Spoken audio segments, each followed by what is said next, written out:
जो आज से प्रारंभ होने वाली है, ये हमारा पहला प्रथम प्रयास है। इसमें जो भी गलतियां हो उसके लिए मैं सभी से क्षमा प्रार्थी हूं पहले से ही। आज जो हमने विशेष चूज किया है वो है सच्चे देव का स्वरूप। सच्चे देव की परिभाषा में तीन बातें आती हैं, जो बीतरागी हैं, जो सर्वज्ञ हैं और जो हितोपदेशी हैं। तो हमारी इस गोष्ठरागता, सर्वज्ञता और हितोपदेशिता, ये जो गोष्ठी है हमारे एक छोटी सी जगह है आरोन गुना के पास मध्य प्रदेश में। कई लोगों ने तो आरोन का नाम भी नहीं सुना होगा। उन लोगों को मैं बताना चाहूंगा कि यहाँ पर एक नवीन जिनालय बन रहा है। ऑलरेडी यहाँ पर जिनालय है, लेकिन वो बहुत छोटा पड़ता था हमारे लिए, वो शिखरबद्ध नहीं था। तो हमने प्रयास करके यहाँ पर नवीन जिनालय का निर्माण किया है। और वो नवीन जिनालय में ही अभी जो स्वाध्याय भवन है, उस स्वाध्याय भवन से ही अपन ये प्रोग्राम अरेंज कर रहे हैं। आज की गोष्ठी अपन प्रारंभ कर रहे हैं। सर्वप्रथम यहाँ पर आदरणीय पंडित श्री विक्रांत भाई साहब, जिनका परिचय देने की वैसे जरूरत नहीं है, लेकिन फिर भी मैं बोलना चाहूंगा।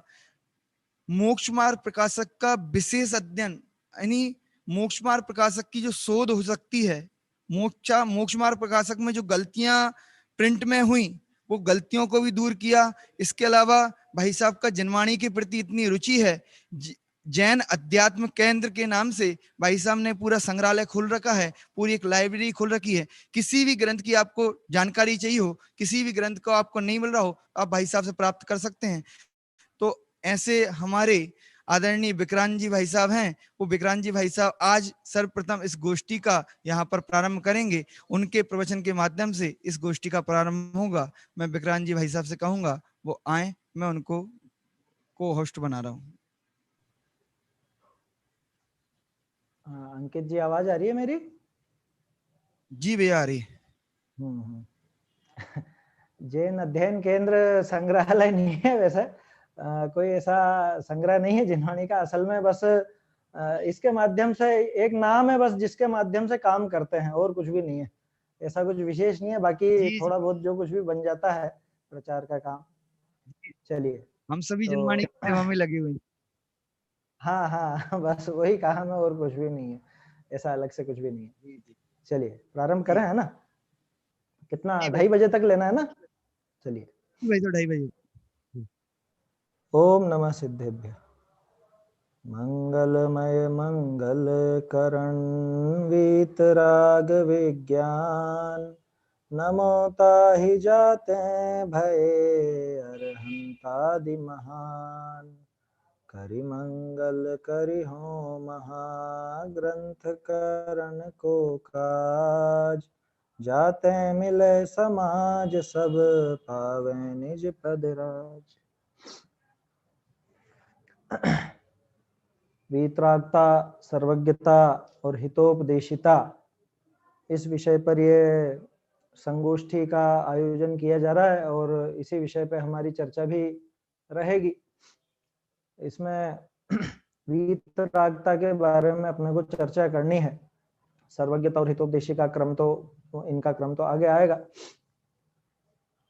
हम मंगलाचरण से ही देखें तो हमारे जो महान आचार्य कल्प पंडित टोडरमल जी साहब हुए हैं, उन्होंने मंगलाचरण में ही वीतरागता को नमस्कार किया। और उन्होंने ही नहीं किया, जितने भी हमारे आचार्य हुए हैं उन्होंने वीतरागता को ही नमस्कार किया है। हमारे यहाँ जैन दर्शन में जो नमस्कार करने का कारण है, या सीधे शब्दों में कहूं तो जो पूज्यत्व का कारण है, पूज्य पने का कारण है ना, बड़प्पन का कारण है कि किस वजह से हम नमस्कार करते हैं, तो वो एकमात्र कारण है वीतरागता। उसके साथ सर्वज्ञता और हितोपदेशिता भी जुड़ जाती है ना, वो उसकी बात आगे होगी। अभी तो हमें वीतरागता के संबंध में बात करनी है। सबसे पहले तो समझें वीतरागता है क्या चीज।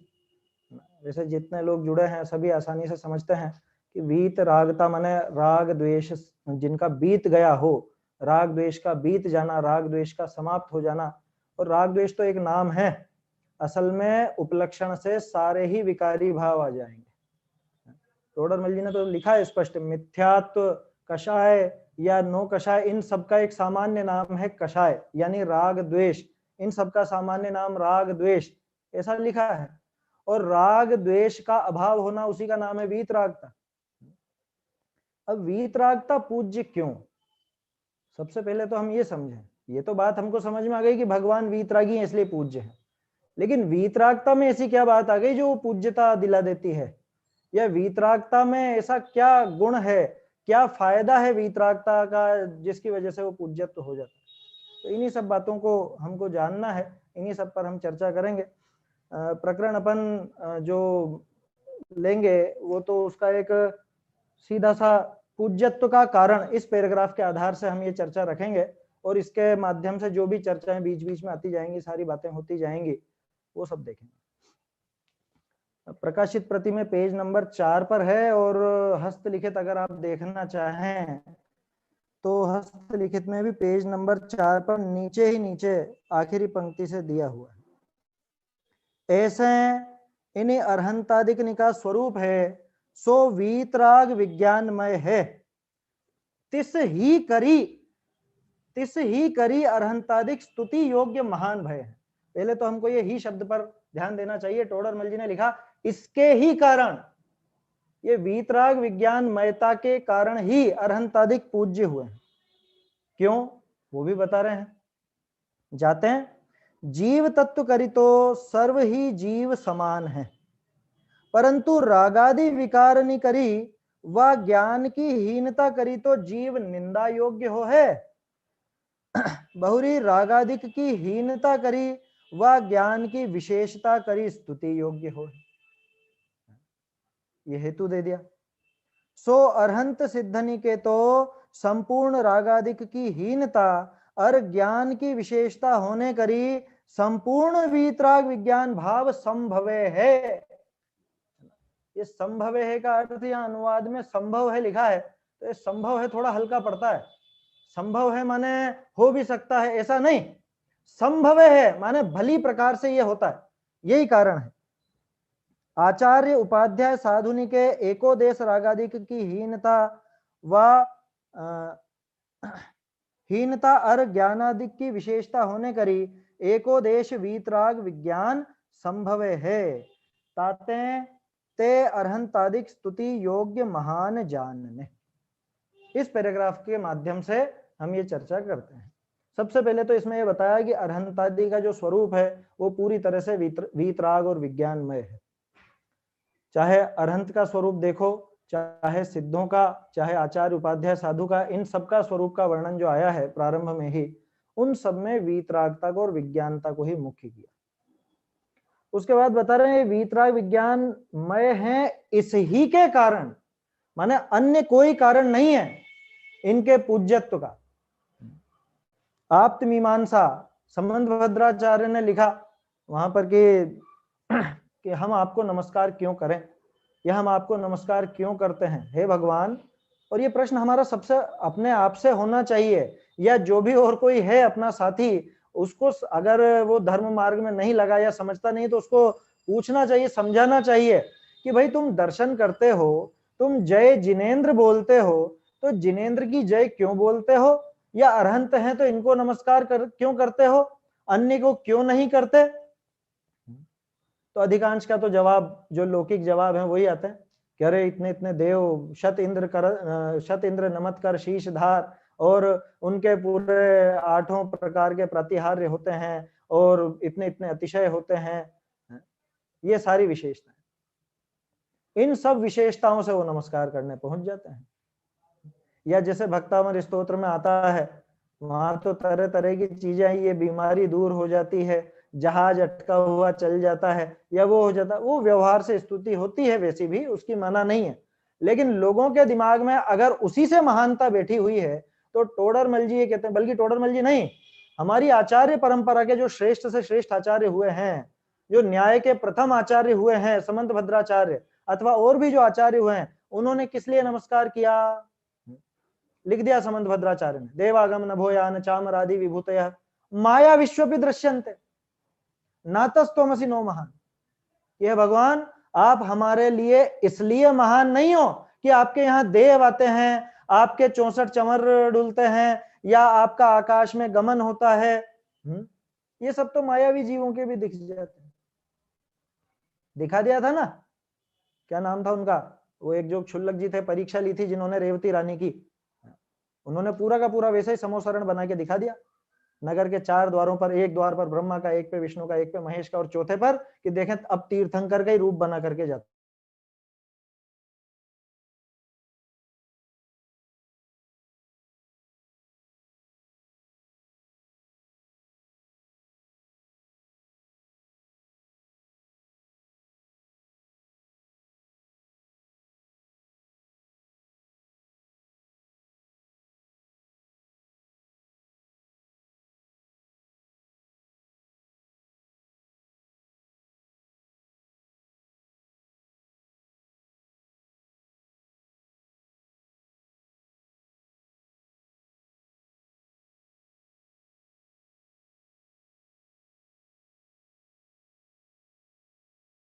तर्क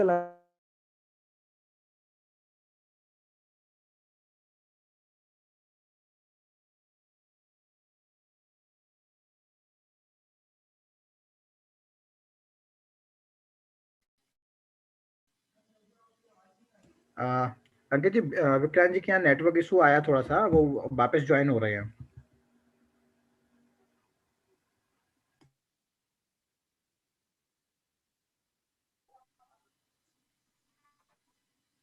हाँ, आवाज आ रही है बराबर?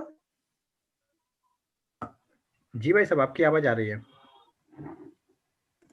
अच्छा अच्छा, हाँ ये कुछ नेटवर्क की समस्या हो गई थी। तो जैसे ये चमत्कार हुआ, ऐसे तो कितने ही चमत्कार वहां पर अन्य देवी देवताओं के यहाँ पर भी आपको देखने को मिल जाएंगे।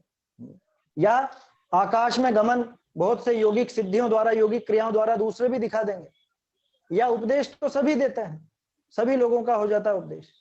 तो हमारे भगवान क्या इसलिए महान है कि नहीं नहीं हमारे भगवान वो अपने जैसा बना लेते हैं और ऐसा वैसा? तो ये तो अन्य मत में भी कहा जाता है कि तू एक बार मेरे दर पर आके देख, तुझे सुखी ना कर दूं, मेरे जैसा नहीं बना दूं तो कहना, या इस तरह की और बातें। अपने जैसा बनाने की बात तो खैर दूसरी जगह नहीं होती, लेकिन सुखी करने की बातें तो सभी जगह होती है।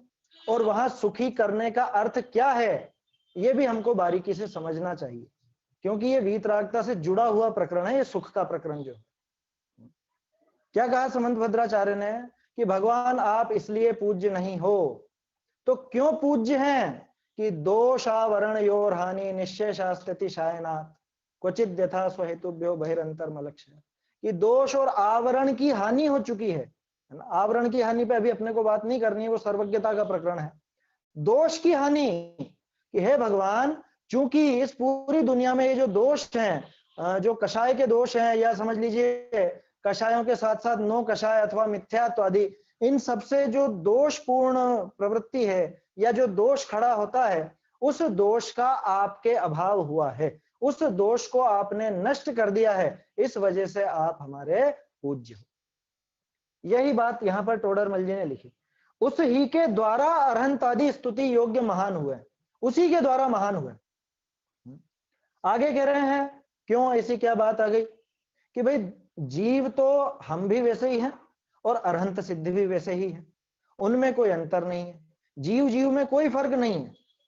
हम भी ज्ञान दर्शन वाले हैं, वो भी ज्ञान दर्शन वाले, हम में भी वही अनंत गुण है, उनमें भी वही अनंत गुण है। फर्क क्या पड़ा कि फर्क ये पड़ा कि उनके तो राग आदि की हीनता हुई और ज्ञान की अधिकता हुई, और हमारे अभी राग आदि बढ़े हुए हैं और ज्ञानहीनता को प्राप्त है। बिल्कुल उल्टा काम हो गया। तो इस वजह से हम पूज्य नहीं रहे और वो पूज्य हैं।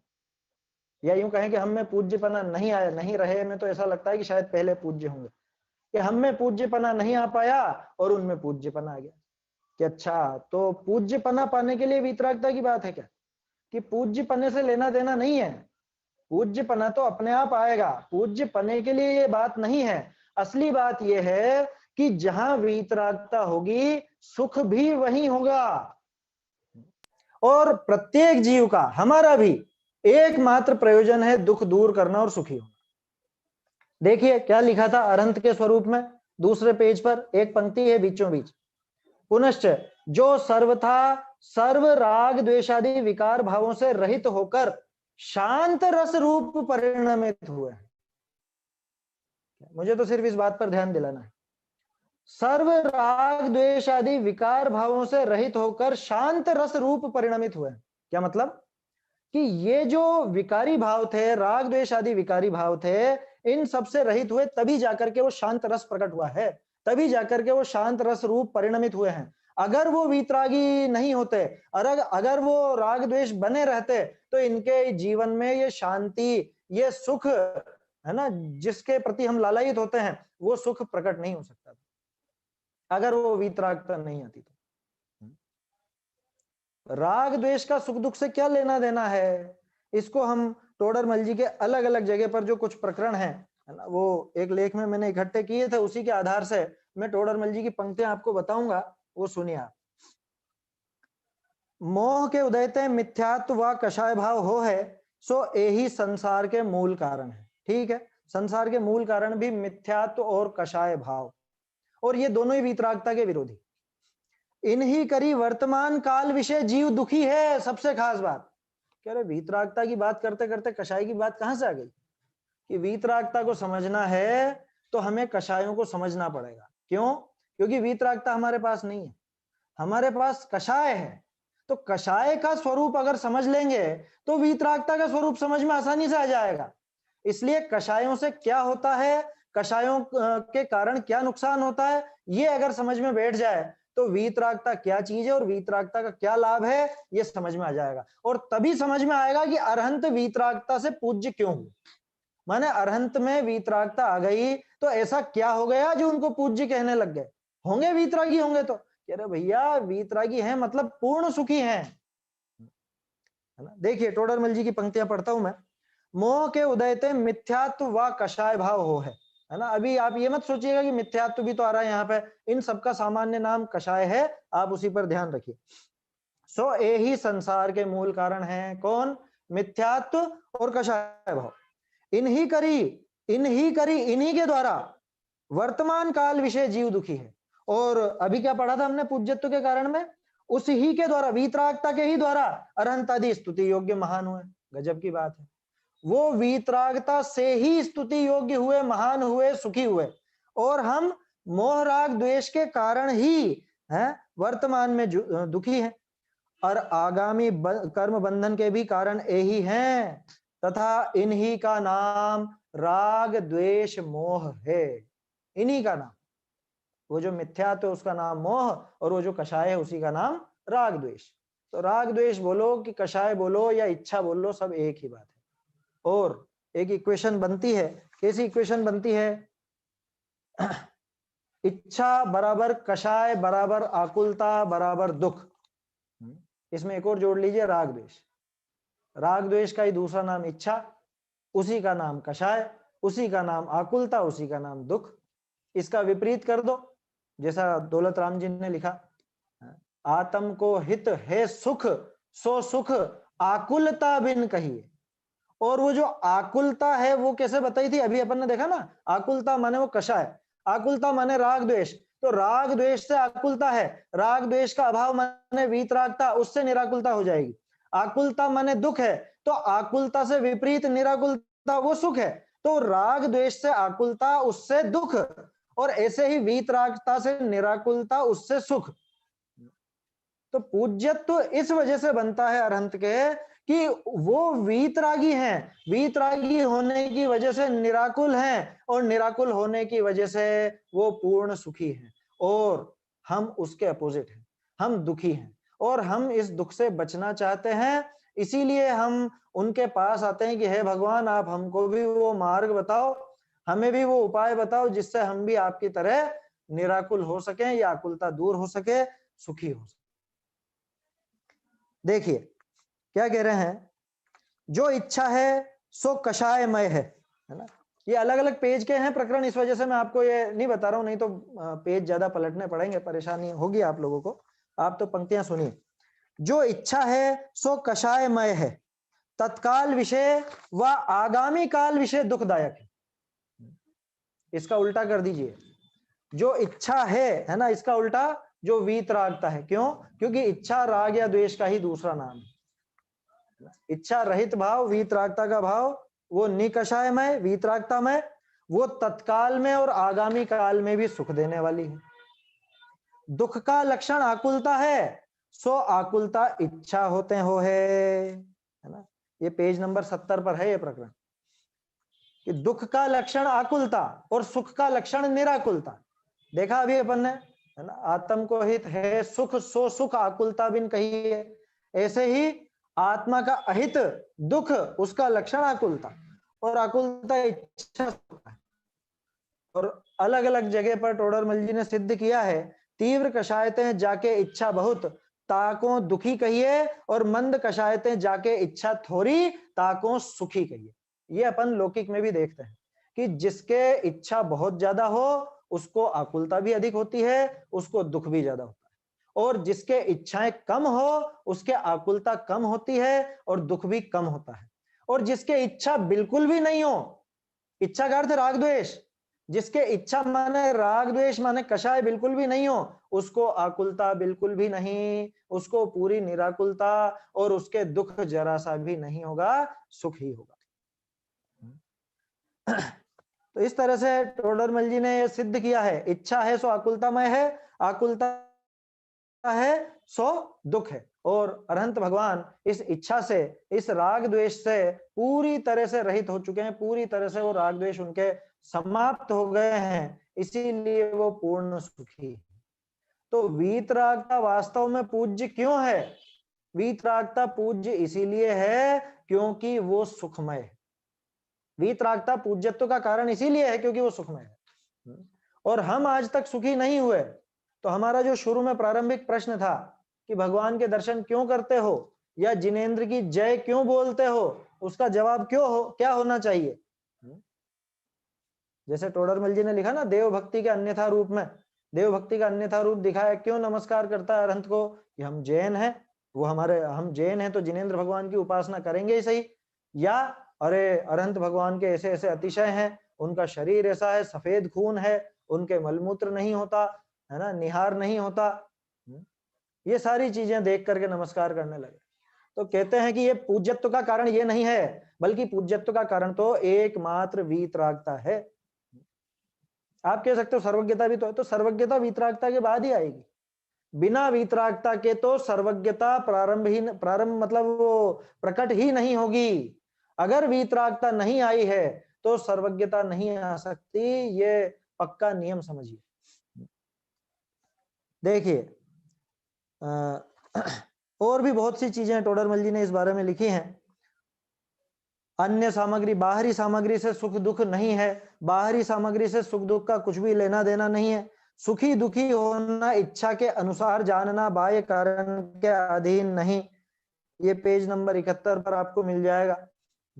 बिना कषाय बाह्य सामग्री किछु सुख दुख की दाता नहीं, माने ये कषाय भाव करके व्यर्थ में बाहर में अपने को दुखी मानता है, दुखी करता है, अथवा झूठा सुखी मान लेता है। झूठा सुखी माने जिसको हम कहते हैं लौकिक, जो वास्तव में सुख नहीं है, आकुलता का कारण होने से या आकुलतामय होने से दुख ही है। तो बहुरी आकुलता घटना बधना भी बाह्य सामग्री के अनुसार नहीं, कषाय भावनी के घटने बधने के अनुसार है। कषाय भावों के घटने बढ़ने के अनुसार ही आकुलता का घटना बढ़ना है, और आकुलता का घटना बढ़ना ही दुख का घटना बढ़ना है, और आकुलता का समाप्त होना ही दुख का समाप्त होना है। एक पंक्ति बहुत सुंदर है टोडरमल जी की, ताते यह निश्चय भया जो मरणाधिक ते भी कषायन की पीड़ा अधिक है। ये आपको मिलेगी पेज नंबर 55 पर। क्या कहा वहां कि ये निश्चय हुआ कि मरण से भी कषायों की पीड़ा अधिक है। अब आप सोचिए, जब कषायों की, वो चारों कषायों का जो प्रकरण बताया ना, चारों कषायों से कितना दुखी हो जाता है, अत्यधिक दुखी होकर के आत्मघात तक कर लेता है। प्रत्येक कषाय के आखिर में यही बताया टोडरमल जी ने। तो इतना जबरदस्त दुख है कि मरने से ज्यादा पीड़ा उस कषाय की, मरना उसने कम गिना, उस कषाय का जो वेग था वो इससे सहन नहीं होता था। कषाय में जो आकुलता होती थी, कषाय से जो पीड़ा होती थी, वो इसको सहन नहीं होती थी। उसके बदले इसने मरना पसंद किया। तो कषायों का दुख इतना ज्यादा है, अब आप सोचिए कि वीतरागता का सुख कैसा होगा। कि कषायों का दुख जब इतना खतरनाक है कि उसमें आत्मघात तक करने को तैयार हो जाता है, तो माने कषाय तो थोड़ी सी भी अच्छी नहीं है। जैसे टोडरमल जी ने लिखा ना, मिथ्यात्व बेरी का तो अंश भी बुरा है, तो वहां पे मिथ्यात्व के साथ कषाय भी लगा लेना कि कषाय बेरी का तो अंश भी बुरा है। नहीं तो अगर उसका अंश में कोई दिक्कत नहीं होती तो वो 10वें गुण स्थान से आगे का उपक्रम क्यों करते? हो गया था ना, वहां तो सूक्ष्म सांप्राय हो गया था, अत्यंत मंद कषाय रह गई थी, सूक्ष्म लोभ, बिल्कुल सूक्ष्म अति सूक्ष्म लोभ रह गया था, लेकिन वो भी बर्दाश्त नहीं। जैसे ना, फांस तनक सी तन में साले, ये छोटी सी फांस भी आखिरकार चुभेगी सही, तो छोटी से छोटी भी हो, मंद तम कषाय भी हो, वो भी दुख ही देगी, वो पूर्ण सुखी नहीं होने देगी। इसीलिए वहां 10वें गुण स्थान में भी उस कषाय को, वो जो कषाय बचती है उसका भी नाश करने का उद्यम चलता है, और पूरी तरह से कषाय रहित होकर के ही वो दम लेते हैं, और वो वीतरागता आती है, उसकी थोड़ी देर बाद सर्वज्ञता भी आ जाती है। तो वीतरागता की महिमा दिखाने के लिए कषाय की सारी बात करनी पड़ रही है अपने को। क्यों? क्योंकि हम में से कोई वीतरागी तो बैठा नहीं है जो उसका गुण बता दे कि देखो देखो वो वीतरागी है, कितना सुखी दिख रहा है आपको। साक्षात सिर्फ एक भगवान ही नजर आते हैं, अथवा उसी के अंश रूप में हमको मुनिराज नजर आते हैं जहां वीतरागता का अंश प्रकट हुआ है। तो उनका जीवन देख करके, उनकी पर्याय देख करके हमको लालायित होना चाहिए, वो देख करके नमस्कार करना चाहिए। ये नहीं कि उनके इतने अतिशय है, या उनका इतना चमत्कार है, या उनके और ऐसी सामग्री है, अथवा वो हमारे ऐसे संकट दूर कर देते हैं। क्योंकि ये भी तो मान्यताएं चलती है ना लोगों के, कि एक भगवान तो बच्चा बच्ची दे देंगे, एक भगवान कुछ व्यापार में सफलता दिला देंगे, एक भगवान लौकिक में शांति करा देंगे, एक भगवान शनि का दोष दूर कर देंगे। ये देव भक्ति का अन्यथा रूप है। अगर वास्तव में भगवान का सही स्वरूप नहीं समझा, वीतरागता को नहीं समझा, तो समझ लीजिए कि वास्तव में नमस्कार नहीं कर रहा। वास्तव में इसने भी उनको पूज्य क्यों मानना, या वो पूज्य क्यों है, उनका पूज्यत्व का क्या कारण है, ये इसको पता ही नहीं। झूठे ही जय जिनेंद्र बोलता। जिसको ये वीतरागता ख्याल में नहीं आई है, आप ये समझ लीजिए कि वो नमो अरहंताणम बोले या नमो गृहस्थाणम बोले, उसके लिए कोई अंतर नहीं, कोई फर्क नहीं है उसके लिए। क्यों? क्योंकि स्वरूप तो समझा ही नहीं ना। उसको जब पता ही नहीं है कि वीतरागता के कारण सुख होता है, वीतरागी है भगवान इसलिए पूर्ण सुखी है, और मुझे भी वीतरागता प्रकट करनी है, मुझ में वो कमी है और वो कमी भगवान ने दूर कर ली, इसलिए मैं इनको नमस्कार करता हूं, ये कारण होना चाहिए। उनको देख करके मैं उस तरफ लालायित हो सकूं, मैं वो वीतरागता की तरफ बढ़ सकूं, तब जाके तो मेरा जय जिनेंद्र बोलना सच्चा, तब जाकर के मेरा नमो अरहंताणम बोलना सच्चा, नमो सिद्धाणम बोलना सच्चा। नहीं तो वो तो तोते जैसी रटंत विद्या है।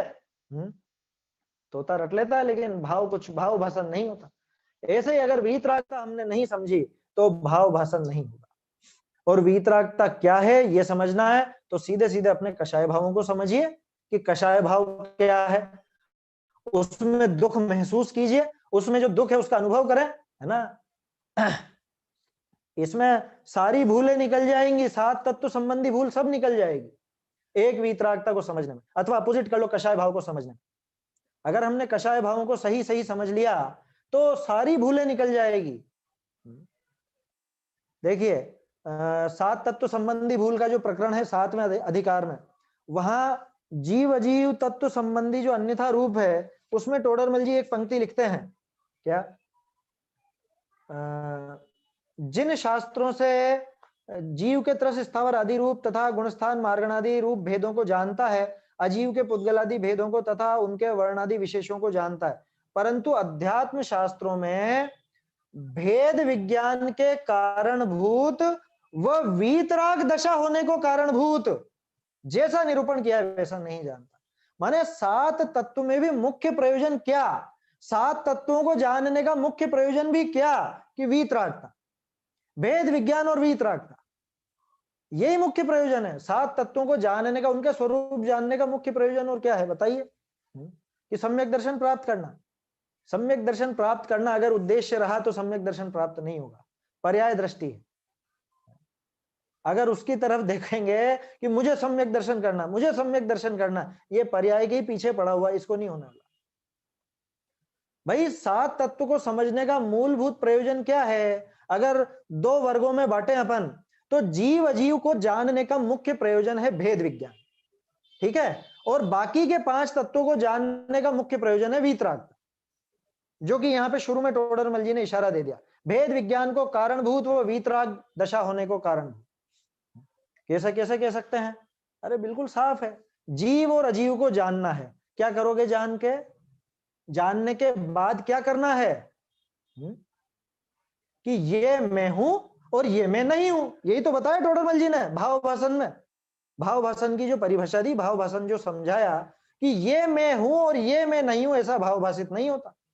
तो वो की वही बात यहां है, जीव और अजीव को जानने का मुख्य प्रयोजन है भेद विज्ञान। और भेद विज्ञान क्यों करना? उसका भी मुख्य प्रयोजन है वीतरागता। क्यों? कि भेद विज्ञान कर लिया, जैसे आपने मान लीजिए आपका कोई पड़ोसी है। कैसा पड़ोसी है? साधर्मी की बात नहीं कर रहा हूं, विधर्मी है, विजातीय है, ऐसा पड़ोसी है, ठीक है। आपने जान लिया ये पड़ोसी का मकान है, ये हमारा मकान है। अब क्या करना है कि पड़ोसी के आज खाना बना कि नहीं बना, पड़ोसी के आज रोटी बनी है, चावल बने, या कुछ बना ही नहीं, फाका कशी कर रहे हैं। अब कुछ फर्क पड़ेगा आपको? कि जब आपने जान लिया कि ये अलग है और मैं अलग हूं, ये मैं नहीं हूं मैं, तब फिर अब उसमें कुछ भी हो, अब कुछ राग या द्वेष पैदा होंगे? तो इसको इस तरह से समझें कि वास्तव में जीव अजीव को, जो जीव अजीव तत्व को जानने का मुख्य प्रयोजन है वो है भेद विज्ञान, और भेद विज्ञान करने का मुख्य प्रयोजन है वीतरागता। तो घूम फिरकर सारी सुइयां उस वीतरागता की तरफ इशारा करती है। 7 तत्व को जानना भी वीतरागता के लिए। आश्रव आदि के बारे में आप देख लीजिए, आश्रव बंध में क्या होता है? आश्रव तत्व संबंधी भूल, रागादि प्रकट ये दुख देन तिन ही को सेवत गिनत चेन। ये रागादि जो प्रकट दुख देने वाले हैं, प्रकट दुख देने वाले हैं, ये कषाय भाव है, कषाय भाव प्रकट दुख देने वाले हैं। ये बात पता चल जाए तो किस तरह में, कि जब पता चल गया कि राग द्वेष मुझे दुखी करने वाले हैं, तो मैं अपने आप के, अरे भैया राग द्वेष से बचो, दूर हो, वीतरागता की तरफ अपने आप कदम बढ़ाएंगे। तो आश्रव बंध संवर निद्रा मोक्ष सबको जानने का एकमात्र प्रयोजन है वीतरागता की प्राप्ति। भेद विज्ञान का प्रयोजन है वीतरागता। और अपन कहते हैं अहिंसा परमो धर्म। क्या है अहिंसा? ये तो खैर मेरे ख्याल से सभी स्वाध्यायी लोग हैं, अपने आप समझ गए होंगे मैंने जो इशारा दिया है। अहिंसा परमो धर्म जब हम बोल रहे हैं तो अहिंसा वीतरागता से अलग चीज है क्या? पुरुषार्थ सिद्ध्योपाय में अमृतचंद्राचार्य बताते हैं तेषामेव उत्पत्ति हिंसेति जिनागमस्य संक्षेप, कि वो राग द्वेष आदि जो भाव है उनकी उत्पत्ति वो ही हिंसा है। और अप्रादुर्भाव खलु रागादीनाम भवत्य हिंसेति, कि इनका पैदा नहीं होना, राग द्वेष आदि का पैदा नहीं होना ही अहिंसा है, राग द्वेष आदि का पैदा होना ही हिंसा है। तो बोलिए अब अहिंसा परमो धर्म का क्या? कि राग द्वेष आदि का पैदा नहीं होना माने वीतरागता होना। तो अहिंसा परमो धर्म बोलो या वीतरागता परम धर्म बोलो, एक ही बात है। और ये परम धर्म किसने प्रकट किया?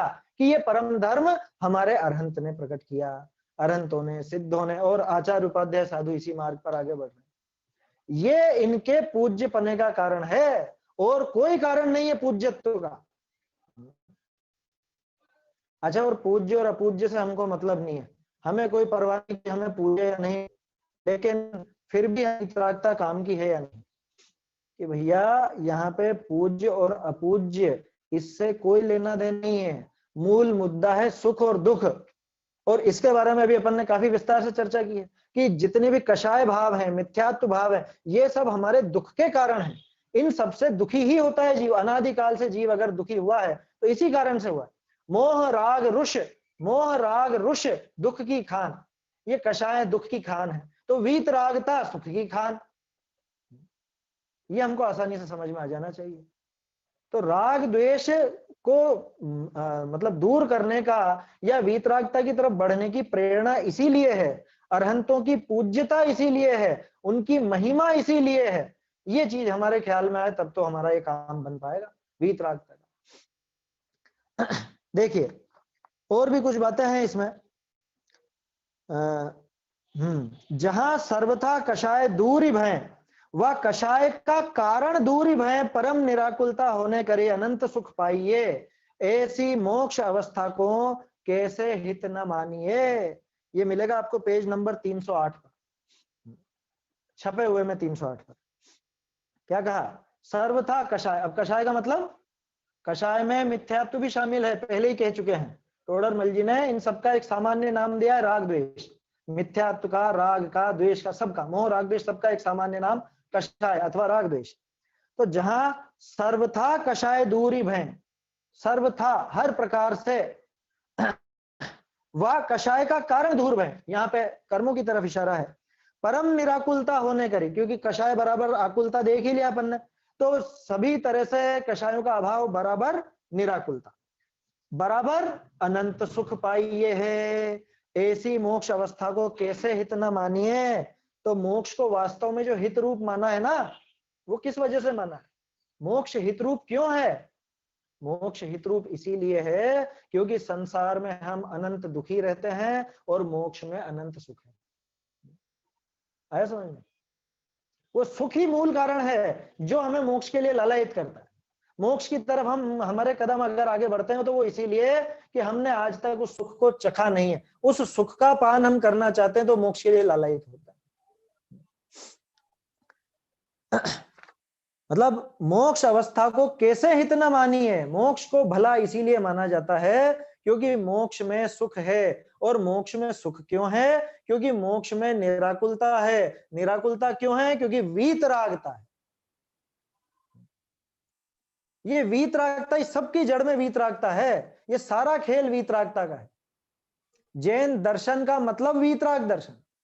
जैन दर्शन का दूसरा नाम आता ही वीतराग दर्शन। और वीतरागता की वजह से ही भगवान में भी पूज्यपना होता है। देखिए, तो वीतरागता जो हमारे सुख देने वाली है और कषाय भाव जो दुख देने वाले हैं, इनसे कषायों से बचने के लिए या वीतरागता की तरफ अग्रसर करने के लिए टोडरमल जी कुछ सूक्तियां हमको देते हैं। जिनको बंध न करना हो ते कषाय मति करो। क्या मतलब? कि जिसको बंधन नहीं करना हो वो कषाय मत करो। दूसरे अधिकार में है पंक्ति। तो ये तो बंध और कषाय की बात आ गई। अरे इसको उल्टा कर दो ना, जिसको निर्बंध होना हो, मुक्त होना हो, वो कषाय मत करो, माने वो वीतरागता पर आ जाओ। कितनी सीधी सी बात है। कषाय और वीतरागता ये एक ही सिक्के के दो पहलू। मतलब अगर वीतरागता को समझना है तो कषाय को समझिए। जिनको बंद नहीं करना हो वे कषाय मत करो, माने जिनको बंद नहीं करना हो वो वीतरागता पर आ जाओ, वीतरागता की तरफ आगे बढ़ो। अब जिन जीवनी को दुखते छूटना होई सो इच्छा दूर करने का उपाय करो। इच्छा भी वीतरागता के अपोजिट है। इच्छा दूर करने का उपाय करो माने वीतरागता प्रकट करने का उपाय करो। किसको? कि जो जीव दुख से छूटना चाहते हो। ये तीसरे अधिकार में है। अब देखिए चौथे अधिकार में, कषाय भाव करना ऐसा है जैसे जल का बिलोना किछु कार्यकारी नहीं। पानी को बिलोते रहे, कितनी ही बार बिलोएं, उसमें से कुछ निकलने वाला नहीं है। तो कषाय भाव करना ऐसा है। तो अब इसका अपोजिट लगा लो, वीतराग भाव ऐसा है जैसे वो अमृत का मंथन चल रहा हो। और देखिए, खैर आगे तो फिर अपने परिणाम बिगड़ने का भय रखना और तिनके सुधारने का उपाय करना। तो ये तो सीधा उपाय तो यही है कि वीतरागता का उपाय करना, अपने परिणामों के बिगड़ने का भय रखना, माने कषाय भाव ना हो, कषाय भाव से बचने का उपाय रखना, वीतरागता की तरफ आगे बढ़ने का उपाय रखना। ये यहाँ पर अपने को अनेक जगह पर टोडरमल जी ने समझाया है। तो ये इस तरह से अपन देख सकते हैं कि ये जितने भी प्रकरण हैं, इन सब में वीतरागता ही इनके मुख्य बिंदु में हमें मिलती है। चाहे सात तत्व का स्वरूप समझना हो, सात तत्व संबंधी भूल हो, अथवा अहिंसा हो, या जिनेंद्र भगवान की पूज्यता हो। पूज्यत्व अपूज्यत्व का कारण, ये प्रकरण जो हमने प्रारंभ किया था, इसमें नीचे की पंक्तियां बाकी हैं अभी। क्या कहा भाई, ये स्तुति योग्य महान हुए अरहंत भगवान। क्यों महान हुए? कि वीतरागता के कारण ही। साथ में विज्ञान भी जुड़ा है, लेकिन वो विज्ञान की चर्चा सर्वज्ञता में आएगी, अपने को तो बात करनी है वीतरागता की। तो उसी के द्वारा अरहंत आदि स्तुति योग्य महान हुए हैं, क्योंकि जीव तत्व की अपेक्षा तो सर्व ही जीव समान है, जीव तत्व की अपेक्षा, परंतु रागादि विकारों से व ज्ञान की हीनता से तो जीव निंदा योग्य होते हैं। जिसकी जितनी ज्यादा कषाय, जितने ज्यादा राग द्वेष आदि भाव, उतना ही वो निंदा योग्य होगा। और रागादिक की हीनता से वह ज्ञान की विशेषता से स्तुति योग्य होते हैं। और जिनके सबसे कम राग द्वेष रहेंगे, या जिनके राग द्वेष रहेंगे ही नहीं, है ना, कम रहेंगे वो तो हो गए मुनिराज, और रहेंगे ही नहीं वो हो गए अरहंत, उससे ही वो स्तुति योग्य होते हैं। सो अरहंत सिद्धों के तो संपूर्ण रागादिक की हीनता और ज्ञान की विशेषता होने से संपूर्ण रागादि भावों की पूरी तरह से हीनता मिलती है, वहां रागादि जरा भी नहीं मिलते। तो संपूर्ण वीतराग विज्ञान संभवे है, वहां पूर्णतया वीतराग विज्ञान संभव होता है, माने पूरी तरह से पूज्यपना वहां पर घटित होता है। आया समझ? वहां क्यों घटित होता है पूज्यपना? क्योंकि जीव निंदा योग्य था कषाय भावों से, जीव निंदा योग्य था रागादि भावों की तीव्रता से अथवा उनकी प्रवृत्ति से, और जीव स्तुति योग्य होगा उनके अभाव से। तो अरहंत के इन सब बातों का अभाव है, राग द्वेष का अभाव है, कषाय का अभाव है, मिथ्यात्व का अभाव है। इस वजह से वो पूरी तरह से हमारे पूजनीय हैं, है ना, पूरी तरह से वो क्या कहें, स्तुति योग्य हुए हैं, महान हुए हैं। इसीलिए हम जो उत्तम, उत्तम शब्द का प्रयोग करते हैं, चत्तारी लोग उत्तमा, क्यों है उत्तम, क्यों है पूज्य? कि इसलिए पूज्य है। और आचार्य, उपाध्याय तथा साधुओं को एक देश रागादिक की हीनता और ज्ञान की विशेषता होने से एक देश वीतराग विज्ञान संभव है। टोडरमल जी ने मंगलाचरण में ही ये कहा, मंगलमय मंगलकरण वीतराग और विज्ञान, है ना। तो वीतराग विज्ञान को ही नमस्कार किया है। वीतरागता ही पूज्य है, वीतरागता ही नमस्कार करने योग्य है। तो मेरे ख्याल से हाँ समय होने वाला है। तो वीतरागता हमें समझ में आए, राग द्वेष के नुकसान हमको समझ में आए, कषाय का नुकसान हमको समझ में आए, तो अपने आप हम लोग वीतरागता की तरफ लालयित होंगे, वीतरागता की तरफ अग्रसर होंगे, और तब जाके हमें वो भगवान का वीतरागी स्वरूप समझ में आएगा। तभी जाकर के जय जिनेन्द्र कहना सार्थक होगा, तभी जाकर नमो अरहंताणम कहना सार्थक होगा, तभी जाकर ये जो हमारा पूजा पाठ इत्यादि सब कार्यक्रम चलता है वो तभी सार्थक होगा। नहीं तो अगर वीतरागता नहीं समझी और कोरा महावीर भगवान की जय, और हम देव भक्त, और हम मुनि भक्त, और हम गुरु भक्त, और हम शास्त्र भक्त, ये झूठी बातें हो जाती हैं सारी। अगर वीतरागता समझ में नहीं आएगी तो ये सारा का सारा व्यर्थ है, व्यर्थ, बिल्कुल व्यर्थ। तो इसलिए इस वीतरागता को हम समझें, हमारे जो कषाय भाव है सबसे पहले उन्हीं को समझें, उन्हीं की तरफ से हम वीतरागता समझ पाएंगे, है ना। उनका नुकसान समझेंगे तो वीतरागता का फायदा समझ में आएगा। तो उनको समझें और भगवान की वीतरागता से प्रेरणा लेकर हम सब भी राग द्वेष के अभाव करने को तत्पर हों, और राग द्वेष का शीघ्र अभाव करके उस वीतरागता को हम भी प्राप्त करें। इसी मंगल भावना से मैं विराम लेता हूं।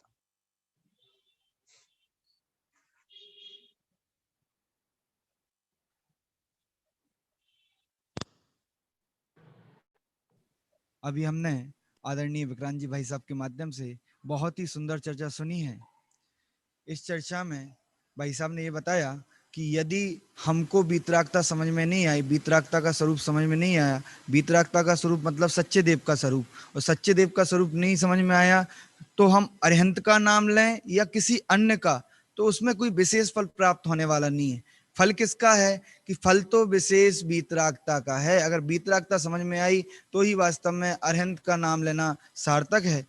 ऐसी सुंदर बात भाई साहब ने एक बात बहुत अच्छी कही कि पहले हमको ये समझना पड़ेगा कि कसाय भाव दुख रूप है। जिसको ये बात समझ में आ गई कसाय भाव दुख रूप है, उसी को ये समझ में आ सकता है कि वीतराग भाव सुख रूप है, वो ही वास्तव में वीतराग भाव का श्रद्धान करेगा। ऐसी सुंदर चर्चा आदरणीय भाई साहब के माध्यम से हमको यहाँ पर सुनने को मिली है। अब